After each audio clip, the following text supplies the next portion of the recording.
Allah Subhanahu wa ta'ala mengangkat derajat orang-orang yang berilmu. Allah Subhanahu wa ta'ala mengangkat derajat orang-orang yang berilmu. Maka tinggi rendahnya derajat kita di sisi Allah Subhanahu wa ta'ala tidak dilihat dari seberapa banyak harta kita, tidak dilihat dari seberapa tampan wajah kita, tidak dilihat dari seberapa kuat fisik kita, tidak dilihat daripada seberapa banyak umur kita, tapi dilihat daripada seberapa banyak ilmu kita tentang Allah. Allah Subhanahu wa ta'ala berfirman, yarfa'illahu alladhina amanu minkum walladhina utul ilma darajat. Allah Subhanahu wa ta'ala mengangkat orang-orang yang beriman di antara kalian, derajat orang-orang yang beriman di antara kalian, dan orang-orang yang menuntut ilmu dengan beberapa derajat.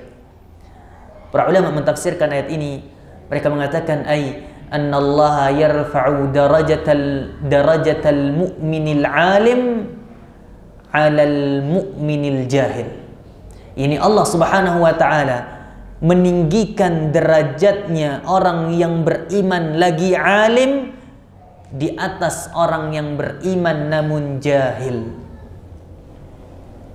Maka para jemaah yang dimuliakan oleh Allah Subhanahu wa ta'ala, maka derajat yang tinggi bukan derajat yang kita miliki di tengah-tengah manusia,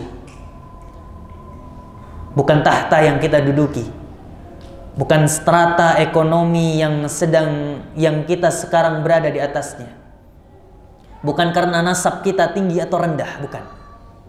Tapi seberapa banyak ilmu kita, seberapa kita kenal dengan Allah, seberapa kita tahu kita dengan Rasul sallallahu alaihi wasallam, seberapa paham kita dengan syariat Allah Subhanahu wa taala. Maka lihat bagaimana syair al-Imam Syafi'i yang begitu panjang. Dan sesungguhnya wa inna saghiral qaumi, dan sesungguhnya orang yang dianggap rendah di tengah-tengah kaumnya itu menjadi besar ketika apa? Ketika orang-orang berdatangan untuk mengambil ilmu dari dirinya. Lihat bagaimana tadi yang kita sebutkan para tabi'in, mayoritas mereka adalah mantan budak. Seorang budak yang dulu mereka diperdagangkan, dijual belikan para jemaah. Budak itu disuruh kerja tapi nggak digaji, hanya diberi makan. Bahkan yang wanita, budak wanita bisa digauli tanpa dinikahi oleh tuannya.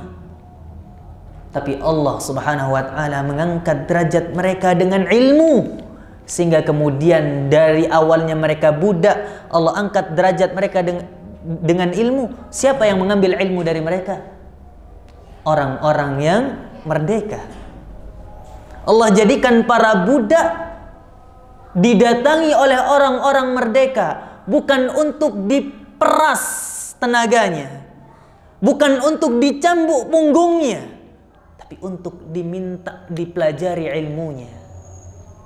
Lihat bagaimana Islam memuliakan para ulama, para ahli ilmu. Serendah apapun kita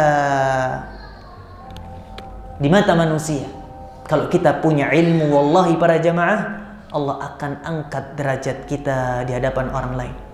Siapa guru al-Imam Malik? Siapa guru al-Imam Malik? Guru al-Imam Malik adalah Nafi'. Nafi'. Siapa Nafi'? Maula ibni Umar. Nafi' ini adalah mantan budaknya Abdullah ibni Umar. Seorang al-Imam Malik punya nasab yang mulia, seorang yang merdeka dari lahir, datang kepada seorang Nafi' yang dahulunya budak diperjualbelikan. Untuk apa? Untuk menuntut ilmu, belajar di hadapannya.